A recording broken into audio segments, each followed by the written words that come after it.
रफ्ता रफ्ता देखो आँख मेरी लड़ी है। इस स्टोरी में इमोशन है, ड्रामा है, ट्रेजेडी है।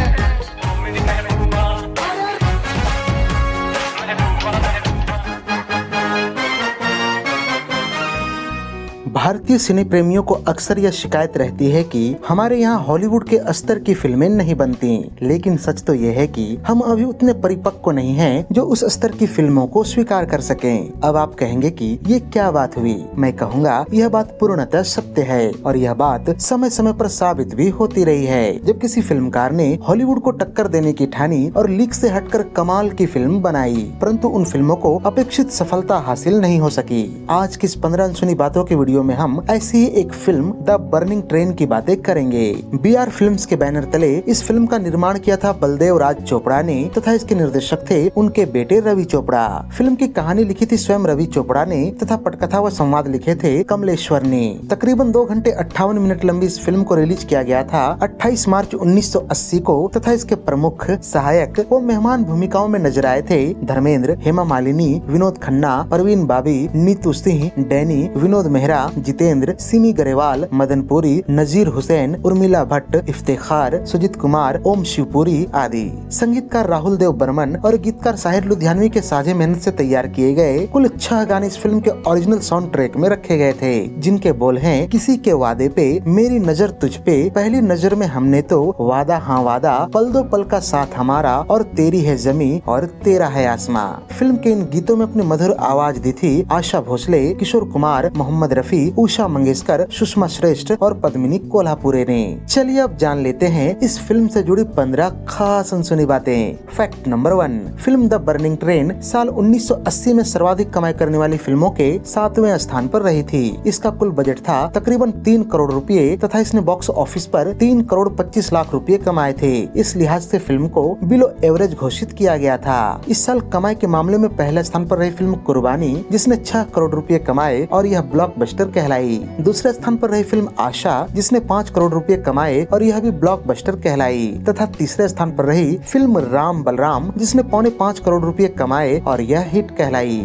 Fact number 2, film the burning train के बनने में अमिताभ बच्चन और Zeenat Aman starrer film the great gambler की बड़ी अहम भूमिका रही। दरअसल जिन दिनों द ग्रेट गैम्बलर की शूटिंग रोम में चल रही थी, उस समय रवि चोपड़ा वहीं अपने मामा सा फिल्म के प्रोड्यूसर CVK शास्त्री जी के साथ थे।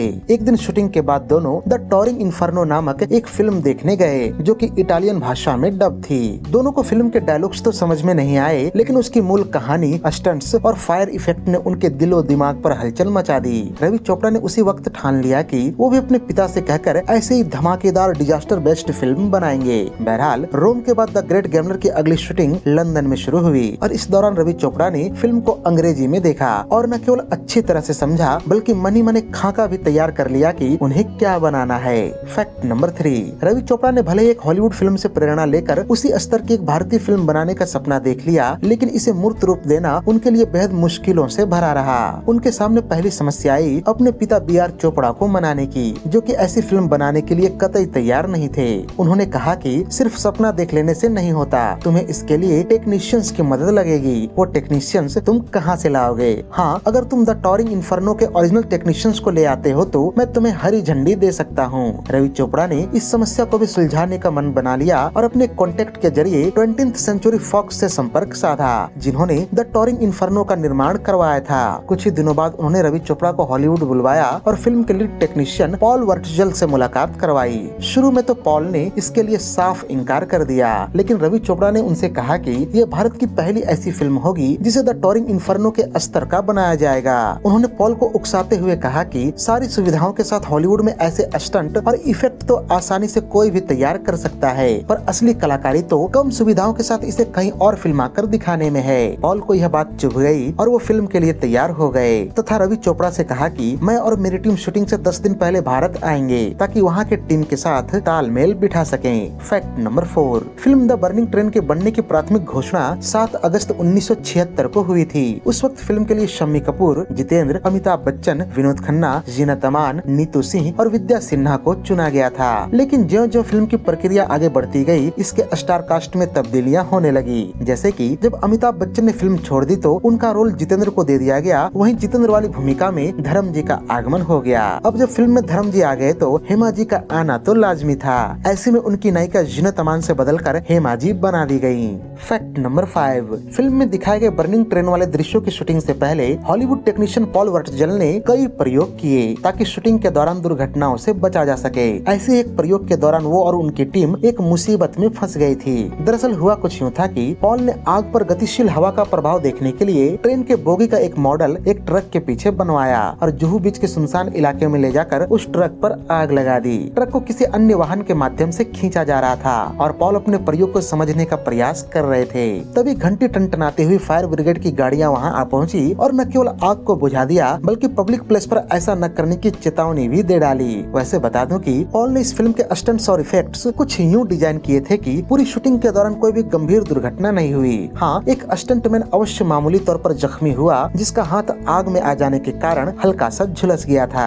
फैक्ट नंबर 6, इस फिल्म में ट्रेन सीक्वेंस के अधिकतर भाग को बॉम्बे फिल्म सिटी में सेट लगाकर शूट किया गया था, लेकिन चलती हुई ट्रेन को दिखाने के लिए राजधानी एक्सप्रेस का सहारा लिया गया जिसकी शूटिंग रात्रि में 7 बजे से लेकर सुबह 4 बजे तक Panvel to Baroda railway line पर किया जाता था। फिल्म की कुछ शूटिंग नई दिल्ली रेलवे स्टेशन पर भी की गई और इस पूरी प्रक्रिया में भारतीय रेलवे ने उनकी काफी मदद की थी। फैक्ट नंबर 7, जब आप फिल्म को एक हॉलीवुड टच देने के प्रयास में हो तो इसके लिए खर्च का स्तर भी ऊंचा करना पड़ेगा। आपको यहाँ यह जानकर बड़ी हैरानी होगी कि फिल्म को 70 mm में शूट करने के लिए 5 कैमरों का इस्तेमाल किया जाता था और ये सभी कैमरे इम्पोर्टेंट और ब्रांड न्यू थे। फिल्म के लीड एक्टर्स और उनके बॉडी डबल के लिए विशेष तौर पर फायर प्रूफ कॉस्ट्यूम्स मंगवाए गए थे जिनका खर्च भी कम न था। बताता चलूं कि शुरुआती जोड़ तोड़ के बाद फिल्म की लंबाई तकरीबन 4 घंटे की रही थी, लेकिन फाइनल एडिटिंग में फिल्म के कई दृश्य और एक गाना काट दिया गया जिसके परिणाम स्वरूप फिल्म की लंबाई 1 घंटा कम हो गया। फैक्ट नंबर 8, 70 के दशक से ही बी आर चोपड़ा ने ये कवायद शुरू कर दी थी कि एक साथ 2 फिल्मों का निर्माण किया जाएगा जिनमें से एक बड़ी बजट की फिल्म होगी और एक छोटे बजट की। साल 1980 में भी बी आर चोपड़ा की 2 ऐसी फिल्में रिलीज हुई जहां बड़े बजट की the burning train below average साबित हुई, वहीं छोटे बजट की इंसाफ का तराजू न सिर्फ बेहद सफल रही बल्कि उसने कई अवार्ड्स भी अपने नाम किए। फैक्ट नंबर 9, लेखक व समीक्षक बॉबी घटक के अनुसार 1980 में बहुत सारी बड़े बजट की फिल्में या तो फ्लॉप हो गयी या उन्होंने उम्मीद से कम कमाई की। इनके कमजोर प्रदर्शन का सबसे अधिक फायदा मिथुन चक्रवर्ती को मिला। दरअसल साल 1979 में मिथुन चक्रवर्ती की एक फिल्म आई सुरक्षा, जिसे उस समय की सी ग्रेड फिल्म कहा गया, लेकिन उसने अपनी कमाई से सबको चौंका दिया। लेकिन जब 1980 में एक के बाद एक राजेश खन्ना की बंदिश, जितेंद्र की टक्कर, अमिताभ बच्चन की शान और राम बलराम तथा धर्मेंद्र, जितेंद्र और विनोद खन्ना आदि की द बर्निंग ट्रेन सबने अपनी कमाई से सबको निराश किया। ऐसे में सुरक्षा फिल्म के सोच बढ़ा दिए गए और इसने देखते देखते ही खुद को गोल्डन जुबली साबित कर दिया।